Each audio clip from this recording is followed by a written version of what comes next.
اللہ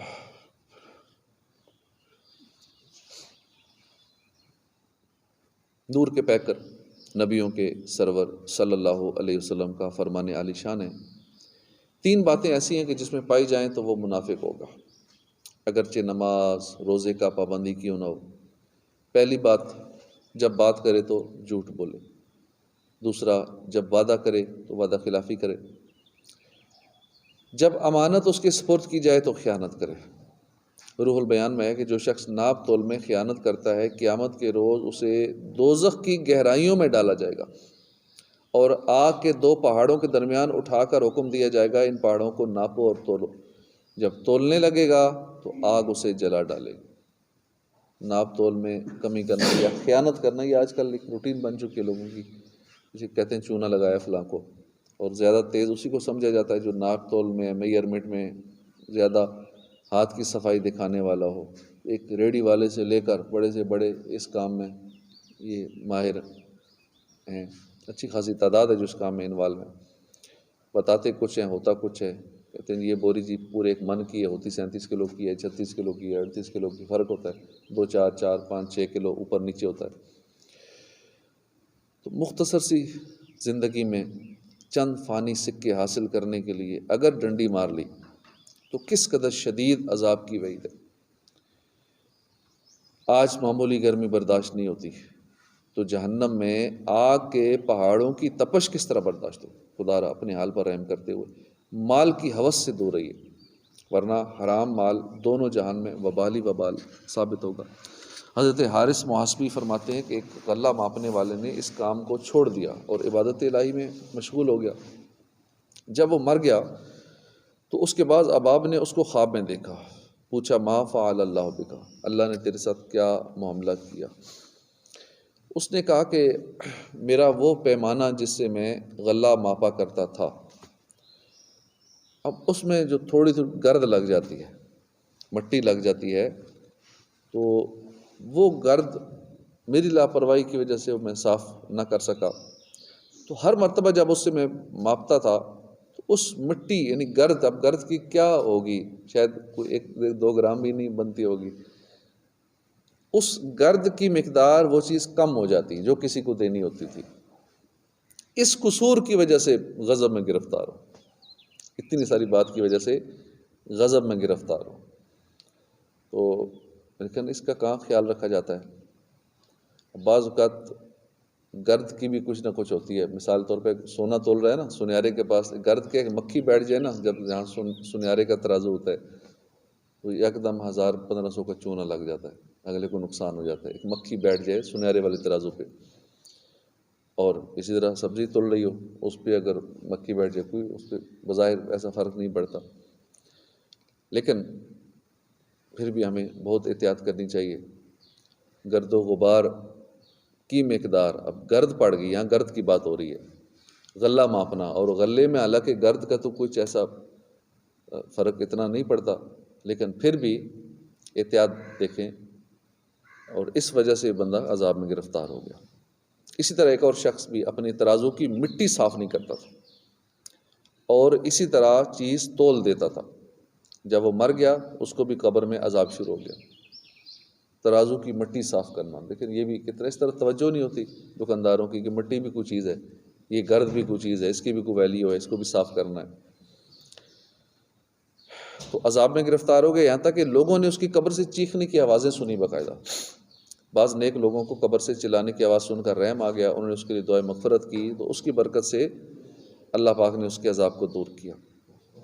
ان واقعات اور روایت سے وہ لوگ ضرور درس عبرت حاصل کریں جو ڈنڈی مارتے ہیں، کم تولتے ہیں، ڈنڈی مار کر کم ناپ کر، بعض اوقات بظاہر مال میں کچھ زیادتی نظر آ بھی جاتی ہے، مگر ایسی آمدنی کس کام کی؟ بس اوقات دنیا میں بھی اس قسم کا مال وبال بن جاتا ہے۔ اب ہو سکتا ہے کہ ڈاکٹروں کی فیسوں میں، بیماریوں کی دواؤں میں، جیب کتروں، چوروں، رشوت خوروں کے ہاتھوں میں یہ مال چلا جائے،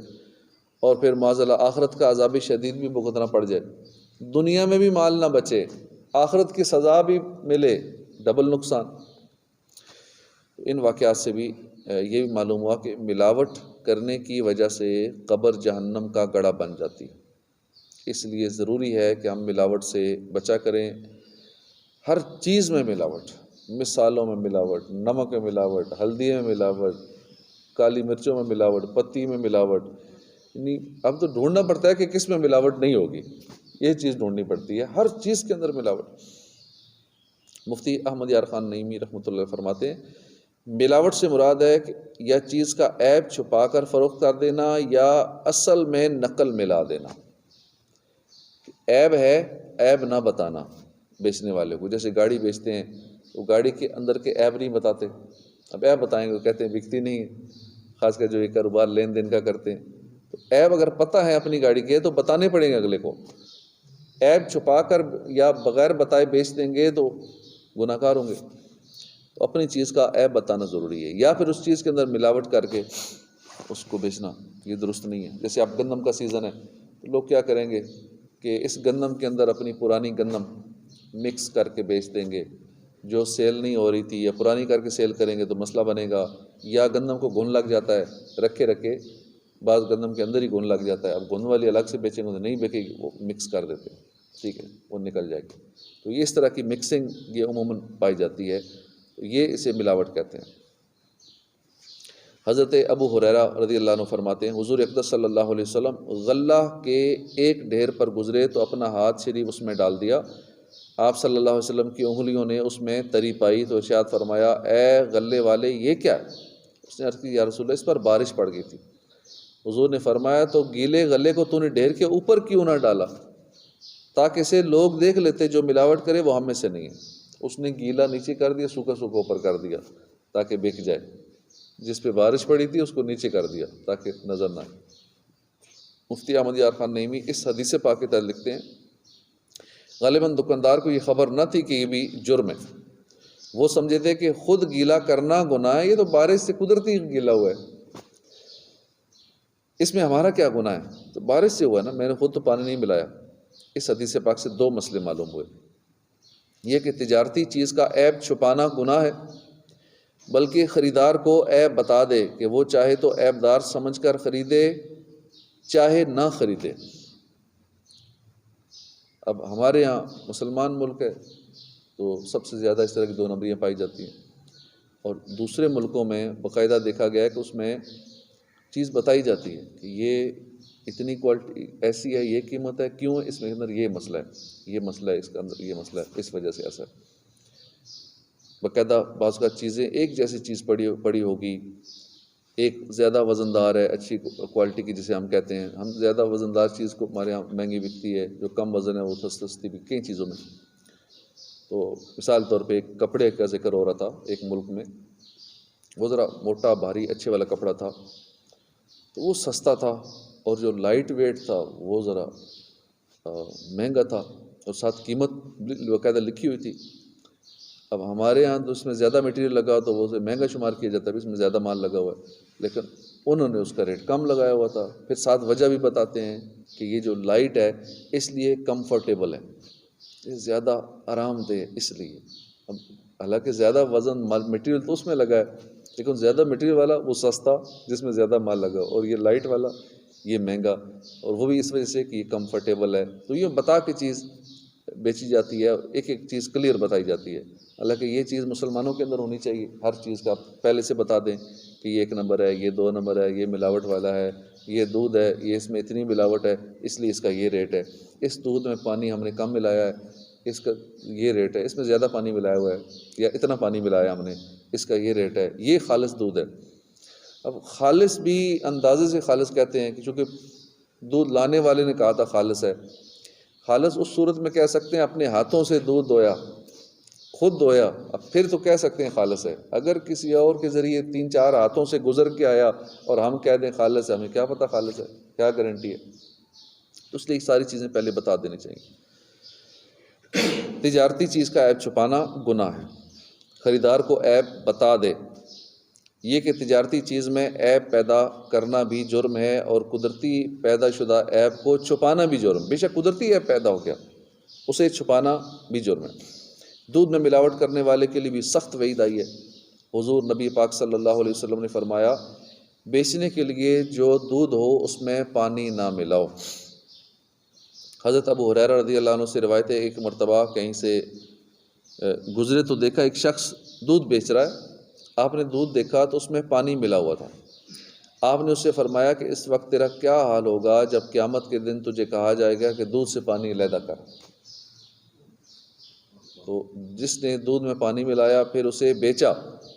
اسے قیامت کے دن کہا جائے گا دودھ سے پانی نکالو، حالانکہ وہ اس کی طاقت نہیں رکھتا ہوگا۔ تو حضرت عبد الرحمن بن جوزی لکھتے ہیں کسی گاؤں میں ایک دودھ بیچنے والا رہا کرتا تھا، اس کی عادت تھی دودھ میں پانی ملا دیتا۔ ایک مرتبہ سیلاب آیا، اس کے مویشی بھینس گائے بکری وغیرہ سارے پانی بہا کے لے گا، اور روتے ہوئے کہنے لگا کہ سب قطرے مل کر سیلاب بن گئے، سب قطرے مل کر سیلاب، جو پانی تھوڑا تھوڑا ڈالتا رہا وہ سیلاب بن گیا، سارے جانوروں کو بہا کے لے گیا۔ تو حرام کمائی جو ہے وہ نکل جاتی ہے، کسی نہ کسی صورت میں نکل جاتی ہے، نہ بھی نکلے آخرت کا عذاب تو ہے ہی، اور بے برکتی تو ہے ہی۔ اس لیے ہمیں تھوڑا ہو حلال کا ہو اس میں برکت ہوگی، زیادہ ہو حرام کا ہو بے برکتی ہوگی۔ عذاب قبر کا ایک بڑا سبب صحابہ کرام اور نیک لوگوں کی گستاخی بھی ہے۔ ایک تو تھا ملاوٹ کرنا، یہ عذاب قبر کا سبب ہے،